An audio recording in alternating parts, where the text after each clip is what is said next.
It was the in-between season, when autumn's chill meets winter winds. It was the nearly barren time, when the last of the leaves cling tenaciously to naked aspens and flutter their lonely vigil of life.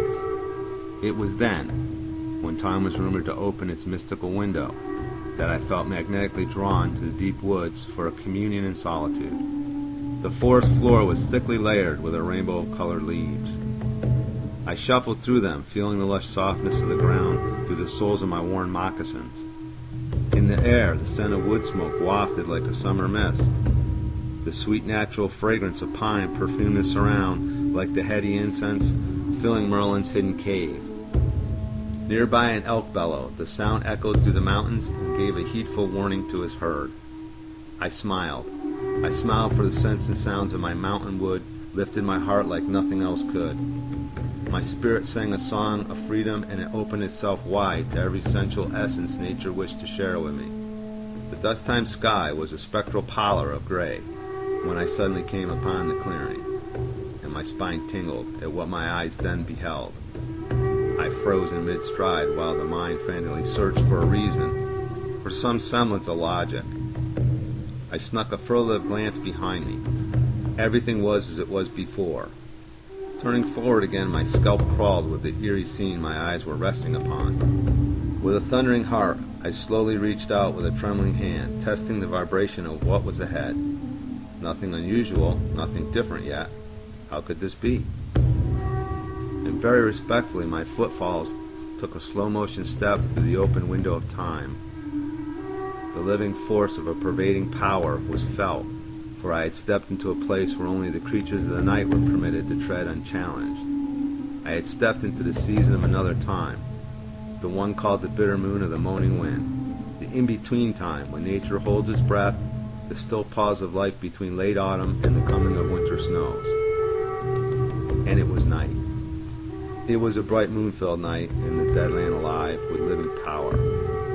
I had entered the window that gave into a sacred ground, a sacred haunting ground where I felt the icy touch of death's bony fingers upon the neck and shivered with the chilling brush of its frigid breath upon the face.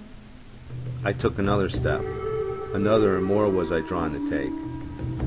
My moccasins soundlessly moved me through the place where sentinel shades keep watch and wandering souls whisper to one another. I advanced through the ghostly surround that was heavy with swaying shadows and murmuring voices. The wind moaned a sinister song. Disembodied voices eerily chanted to the muted heartbeat of drums. Drumming from a power that seeks a target, the power that remained alive to keep a lonely eternal vigil. And my soul did reach out to touch that pacing, restless power. It touched back.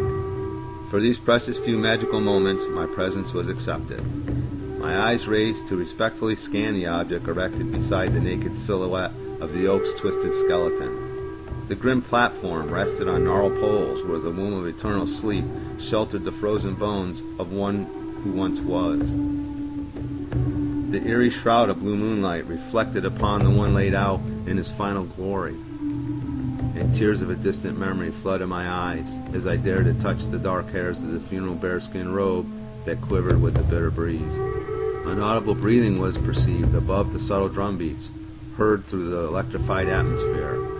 Eagle feathers, hanging from the platform, fluttering forlornly in the wind night. The beaded pipe sheath swung eerily from a pole, doe-skin fringe, stirring as if yearning to feel its owner's breath once more.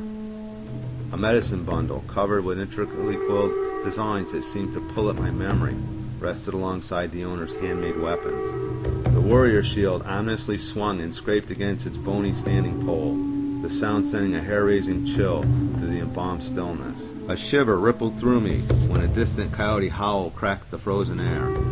But I could not pull my eyes away from the spectral scene. A lone acoustic drew my gaze. Locks of many hues shifted as the wind spirit whispered through the lifting strands. A beam of moonlight glinted off the spearhead of the Buffalo Heart's lance. Beneath the platform laid the picked bones of the warrior's favorite horse. I raised my gaze again to the lifeless form upon its lofty throne. The ceremonial headgear wafted. The dried eye slits of its wolf's head stared out into the empty night. Its silver-tipped fur waved before the wind's icy breath.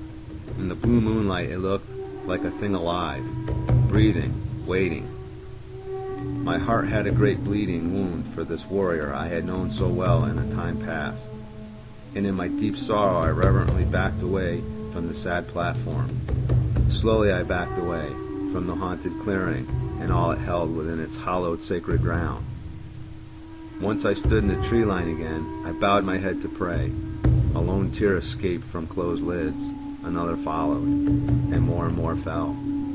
When I raised my head to look upon the holy place a final time, the burial scene had vanished. It was no more. It was no more anywhere to be seen, for it had entered my heart where there it had found sacred ground. This I did see. Such was the ghost totem gifted to me that chilled autumn afternoon when time took pity on me and opened a window to my past. This I did see. Such was the vision of one I once was.